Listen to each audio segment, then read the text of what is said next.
ويا آدم اسكن أنت وزوجك الجنة فكلا من حيث شئتما ولا تقربا هذه الشجرة فتكونا من الظالمين. فوسوس لهما الشيطان ليبدي لهما ما وري عنهما من سوآتهما وقال ما نهاكما ربكما عن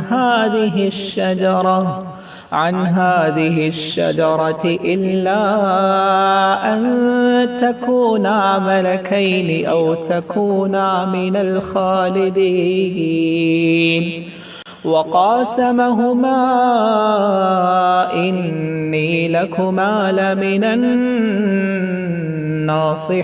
الناصحين فدلاهما بغرور فلما ذاقا الشجرة بدت لهما سوآتهما وطفقا يخصفان عليهما من ورق الجنة وناداهما ربهما ألم أنهكما عن تلكما الشجرة وأقل لكما إن الشيطان لكما عدو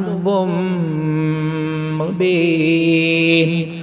قالا ربنا ظلمنا أنفسنا وإن لم تغفر لنا وترحمنا لنكونن من الخاسرين.